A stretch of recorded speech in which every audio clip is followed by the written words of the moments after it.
ಸಿದ್ದರಾಮಯ್ಯ ಕ್ಷೇತ್ರ ಯಾವುದಯ್ಯ? ಇಷ್ಟು ದಿನ ಕೋಲಾರ ಫೈನಲ್ ಅಂತಿದ್ರು, ಆದ್ರೆ ಇವತ್ತು ಆ ಕ್ಷೇತ್ರನೂ ಬೇಡವಾಗಿದೆ. ಅಷ್ಟಕ್ಕೂ ಕೋಲಾರ ಅಖಾಡಕ್ಕೆ ಹೋಗಬೇಡಿ ಅಂದಿದ್ಯಾರು? ಯಾಕೆ? ಏನ್ ಕಾರಣ? ಯಾರು ಏನಂದ್ರು? ಬನ್ನಿ ನೋಡೋಣ.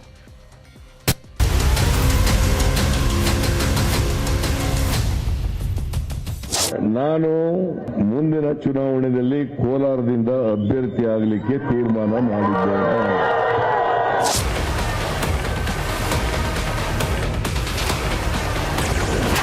ಕೋಲಾರ ಕ್ಷೇತ್ರ ಸೇಫ್ ಅಲ್ಲ, ನಿಲ್ಬೇಡಿ. ಸಿದ್ದರಾಮಯ್ಯಗೆ ಹೈಕಮಾಂಡ್ ಸಂದೇಶ. ವರುಣ ಮಗನಿಗೆ ಬಿಟ್ಕೊಟ್ರು. ಚಾಮುಂಡೇಶ್ವರಿಯಲ್ಲಿ ನಿಂತು ಸೋತ್ರು. ಬಾದಾಮಿ ಕ್ಷೇತ್ರದಲ್ಲಿ ನಿಂತಾಗ ಜನ ಕೈ ಹಿಡಿದ್ರು. ಈಗ ಬಾದಾಮಿ ಬಿಟ್ಟು ಕೋಲಾರಕ್ಕೂ ಬಂದ್ರು. ಕೋಲಾರ ಕ್ಷೇತ್ರ ಸಿದ್ದರಾಮಯ್ಯಗೆ ಸೇಫ್ ಅಲ್ಲ ಅಂತ ಯಡಿಯೂರಪ್ಪ, ಕುಮಾರಸ್ವಾಮಿ ಸೇರಿದಂತೆ ವಿರೋಧ ಪಕ್ಷದವರು ಸಲಹೆ ಕೊಡ್ತಿದ್ರು. ಆದ್ರೂ ಸಿದ್ದರಾಮಯ್ಯ ಹಠ ಬಿಟ್ಟಿರಲಿಲ್ಲ. ಈಗ ಕಾಂಗ್ರೆಸ್ ಸ್ಕ್ರೀನಿಂಗ್ ಕಮಿಟಿ ಸಭೆಯಲ್ಲಿ ದೆಹಲಿ ನಾಯಕರೇ ಕೋಲಾರಕ್ಕೆ ಹೋಗಬೇಡಿ, ಸೇಫ್ ಅಲ್ಲ, ಸೋಲ್ತೀರಾ ಅಂತ ಹೇಳಿದ್ದಾರೆ. ಈಗ ತಲೆ ಕೆಡಿಸ್ಕೊಂಡಿರೋ ಸಿದ್ದರಾಮಯ್ಯ ನಾಜೂಕಾಗಿ ಉತ್ತರ ಕೊಟ್ರು. ಹೈಕಮಾಂಡ್ ಹೇಳಿದ ಕಡೆ ನಿಲ್ತೀನಿ ಅಂದ್ರು. ನಾನು ನನ್ನ ಅರ್ಜಿನಲ್ಲಿ left to the decision of the high command ಅಂತ ಬರೆದಿದ್ದೇವೆ. ಎಲ್ಲಿ ಹೇಳ್ತಾರೆ ಅಲ್ಲಿ ಬಾದಾಮಿಯಲ್ಲಿ ಹೇಳಿದ್ರು ಬಾದಾಮಿಯಲ್ಲಿ, ವರ್ಣಾದಲ್ಲಿ ಹೇಳಿದ್ರು ವರ್ಣಾದಲ್ಲಿ, ಕೋಲಾರದಲ್ಲಿ ಹೇಳಿದ್ರು ಕೋಲಾರದಲ್ಲಿ. ಹೈಕಮಾಂಡ್ ಅವ್ರು ಏನ್ ತೀರ್ಮಾನ ಮಾಡ್ತಾರೆ ಅದರಂತ ಮಾಡ್ತೀನಿ ಅಷ್ಟೇ. ಈಗ ಯತೀಂದ್ರ ಇದನ್ನಲ್ಲಪ್ಪ, ಅವನ್ ಒಂದೇ ಹೆಸರು ಇರೋದು. Yathindra sitting MLA doctor Yathindra. So ಅವ್ನ್ ಒಂದೇ ಹೆಸರು ಇದೆ, ಕ್ಲಿಯರ್ ಆಗ್ಬೇಕಲ್ವಾ? ನಾನು ಯಾವಾಗಲೂ ಹ್ಯಾಪಿ ಆಗಿರ್ತೇನೆ. ಯಾವತ್ತೂ ದುಃಖ ಪಡೋ ಪ್ರಶ್ನೆನೇ ಇಲ್ಲ. ರಾಜಕೀಯದಲ್ಲಿ ದುಃಖ ಪಡೋ ಪ್ರಶ್ನೆ ಇಲ್ಲ. ಯಾಕಂದ್ರೆ ಜನಸೇವೆ ಮಾಡಕ್ ಬಂದಿರತಕ್ಕಂಥ ಕ್ಷೇತ್ರ ಇದು. ಇಲ್ಲಿ ಹ್ಯಾಪಿ ಅನ್ಹ್ಯಾಪಿ ಅನ್ನೋ ಪ್ರಶ್ನೆ ಬರಲ್ಲ. ನಾಳೆ ಸಿದ್ದರಾಮಯ್ಯ ಕೋಲಾರ ಪ್ರವಾಸ ರದ್ದು. ಕೋಲಾರದಲ್ಲಿ ಸಿದ್ದು ಬೆಂಬಲಿಗರ ಆಕ್ರೋಶ.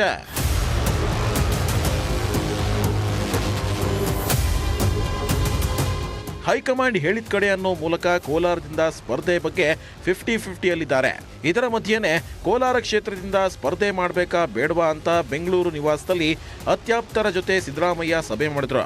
ಜೊತೆಗೆ ನಾಳೆ ಬೆಳಗಾವಿಗೆ ಹೋಗ್ಬೇಕಂತ ಸಿದ್ದರಾಮಯ್ಯ ಕೋಲಾರ ಪ್ರವಾಸನೂ ರದ್ದುಪಡಿಸಿದ್ರು.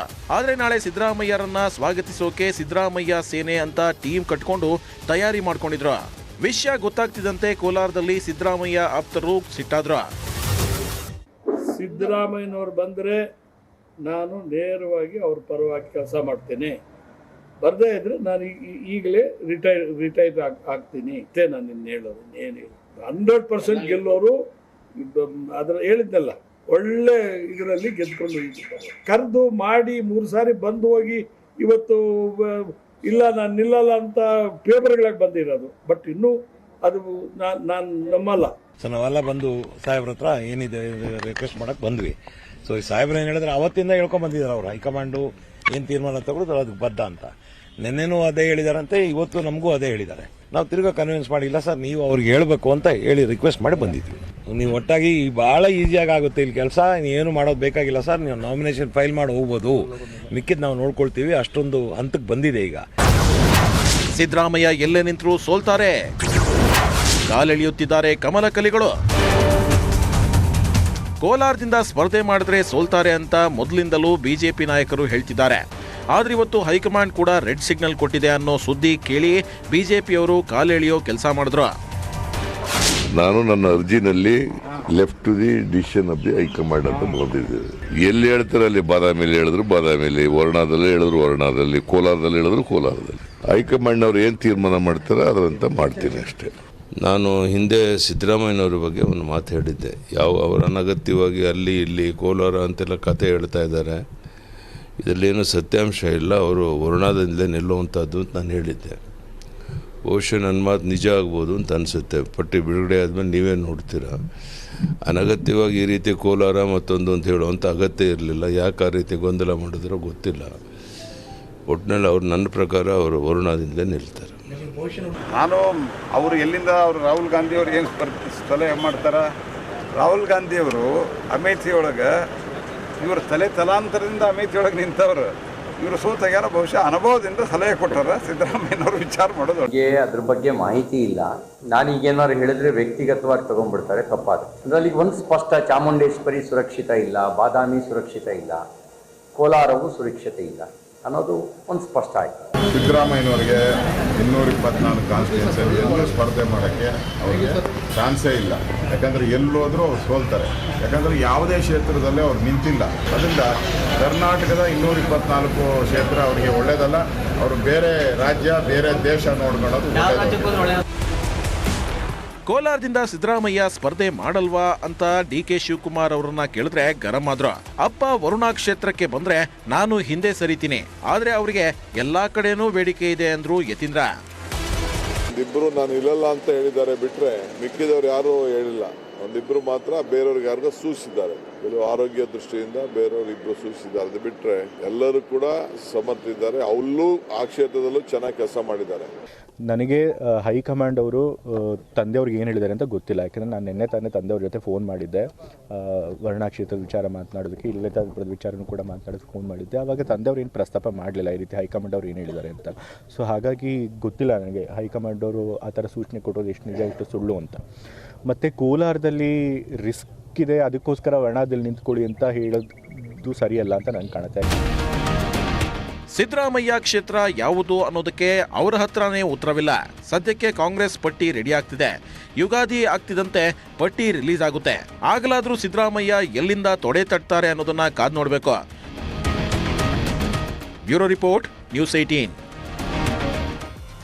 ಈ ಬಾರಿ ಚುನಾವಣೆಗೆ ಸಿದ್ದರಾಮಯ್ಯನವರು ಸ್ವತಃ ನಾನು ಕೋಲಾರದಿಂದ ನಿಲ್ಲೋದು ಕನ್ಫರ್ಮ್ ಅಂತ ಹೇಳ್ತಾ ಬರ್ತಾ ಇದ್ರು ಕೂಡ ಈಗ ಹಾಗಾದ್ರೆ ಸಿದ್ದರಾಮಯ್ಯ ಅವರು ಕೋಲಾರದಿಂದ ಯೂಟರ್ನ್ ಹೊಡಿತಾರಾ? ಸಿದ್ದರಾಮಯ್ಯ ಅವರಿಗೆ ಅಡ್ಡಿಯಾಗುವಂತಹ ಅಂಶಗಳು ಏನೇನಾಗಿರಬಹುದು ಅನ್ನೋದನ್ನ ನಾವು ಒಂದೊಂದೇ ನೋಡ್ತಾ ಹೋಗೋದಾದ್ರೆ, ಮೊದಲಿಗೆ ಮುನಿಯಪ್ಪ ಹಾಗೆ ರಮೇಶ್ ಕುಮಾರ್ ಅವರ ಒಂದು ಭಿನ್ನ ಮತದ ಭಯ ಸಿದ್ದರಾಮಯ್ಯ ಅವರನ್ನ ಕಾಡ್ತಾ ಇರುವಂಥದ್ದು. ಬಿಜೆಪಿ ಹಾಗೆ ಜೆಡಿಎಸ್ ಮಧ್ಯೆ ಸಿದ್ದರಾಮಯ್ಯ ಅವರ ವಿರುದ್ಧ ಒಂದು ಒಪ್ಪಂದವನ್ನ ಮಾಡಿಕೊಂಡು ಸಿದ್ದರಾಮಯ್ಯ ಅವರನ್ನ ಸೋಲಿಸಲೇಬೇಕು ಅಂತ ಎರಡೂ ಪಕ್ಷಗಳು ಒಪ್ಪಂದವನ್ನ ಮಾಡಿಕೊಂಡ್ರೆ ಅನ್ನುವಂಥ ಚಿಂತೆ ಕೂಡ ಸಿದ್ದರಾಮಯ್ಯ ಅವರನ್ನ ಕಾಡ್ತಾ ಇರುವಂಥದ್ದು. ಮತ್ತೊಂದು ಕಡೆ ನಗರದಲ್ಲಿದ್ದಷ್ಟು ಗ್ರಾಮಾಂತರದಲ್ಲಿ ಕಾಂಗ್ರೆಸ್ ಪಕ್ಷ ಸಂಘಟನೆ ಇಲ್ಲ, ಇದು ಕೂಡ ತಮಗೆ ಮುಳುವಾಗಬಹುದು ಅನ್ನುವಂಥ ಆತಂಕ ಸಿದ್ದರಾಮಯ್ಯ ಅವರನ್ನ ಕಾಡ್ತಾ ಇದೆ. ಅದರ ಜೊತೆಗೆ ಮುಸ್ಲಿಂ ಮತಗಳು ಸಂಪೂರ್ಣವಾಗಿ ಸಿದ್ದರಾಮಯ್ಯ ಅವರಿಗೆ ಸಿಗೋದು ಡೌಟ್ ಅಂತ ಹೇಳಬಹುದು. ಇಲ್ಲಿ ಇಬ್ರಾಹಿಂ ಅವರು ಒಂದ್ ಕಡೆ ಮುಸ್ಲಿಂ ಮುಖಂಡರ ಜೊತೆ ಸಭೆ ಮಾಡ್ತಾ ಇದ್ದಾರೆ. ಅದ್ರ ಜೊತೆಗೆ ಜೆಡಿಎಸ್ನ ಅಭ್ಯರ್ಥಿ CMR ಶ್ರೀನಾಥ್ ಅವರು ಕೂಡ ಮುಸ್ಲಿಂ ಮತಗಳ ಮೇಲೆ ಒಂದು ಹೋಲ್ಡ್ ಅನ್ನ ಇಟ್ಕೊಂಡಿರುವಂಥದ್ದು. ಇದು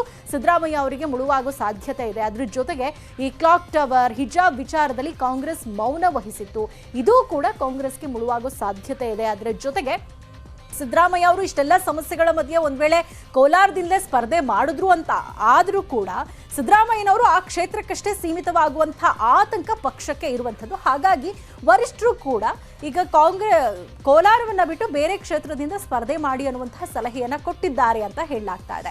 ಹಾಗಾದ್ರೆ ಸಿದ್ದರಾಮಯ್ಯ ಅವರು ಕೋಲಾರವನ್ನ ಬಿಟ್ಟು ವರುಣಾ ಕ್ಷೇತ್ರದಿಂದ ಸ್ಪರ್ಧೆ ಮಾಡ್ತಾರಾ?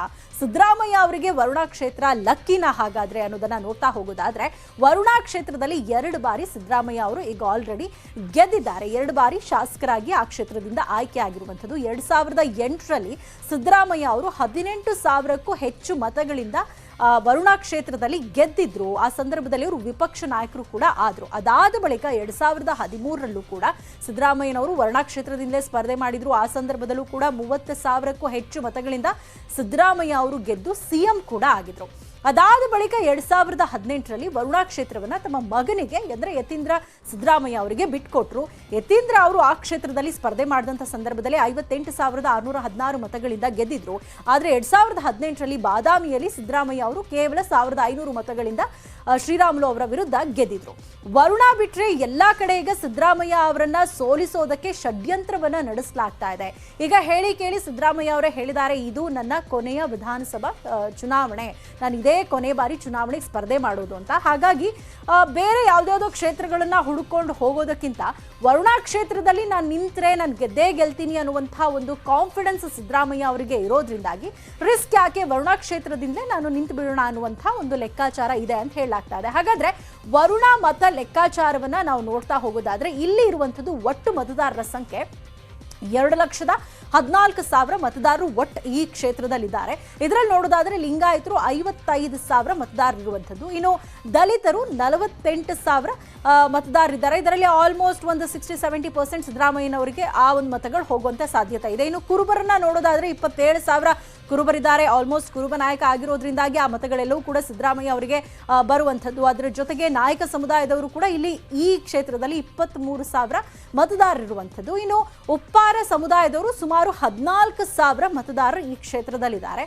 ಅದರ ಜೊತೆಗೆ ಒಕ್ಕಲಿಗರನ್ನ ನೋಡೋದಾದ್ರೆ ಇಲ್ಲಿ 12,000 ಒಕ್ಕಲಿಗರು ಕೂಡ ಇರುವಂಥದ್ದು. ಇನ್ನು ಇತರೆ ಸಮುದಾಯದವರು 35,000 ಮತದಾರರಿರುವಂಥದ್ದು. ಒಟ್ಟಾಗಿ ನೋಡೋದಾದ್ರೆ ಇನ್ನು ಈ ಕ್ಷೇತ್ರದಲ್ಲಿ ವಿಜಯೇಂದ್ರ ಅವರು ಕೂಡ ಸ್ಪರ್ಧೆ ಮಾಡ್ತಾರೆ ಅಂತ ಹೇಳ್ತಾ ಇರುವಂಥದ್ದು ಕೂಡ ಈಗ ಯಾವ ರೀತಿಯಾಗಿ ಈ ಕ್ಷೇತ್ರ ಈ ಬಾರಿ ಹಾಗಾದ್ರೆ ಸಿದ್ದರಾಮಯ್ಯ ಅವರಿಗೆ ವರವಾಗುತ್ತಾ, ಏನ್ ಮಾಡ್ತಾರೆ ಮುಂದೆ ಸಿದ್ದರಾಮಯ್ಯನವರು, ಹೈಕಮಾಂಡ್ ಏನ್ ಡಿಸಿಷನ್ ತಗೊಳ್ಳುತ್ತೆ, ಇದೆಲ್ಲವೂ ಕೂಡ ಮುಂದಿನ ದಿನಗಳಲ್ಲಿ ಗೊತ್ತಾಗುತ್ತೆ.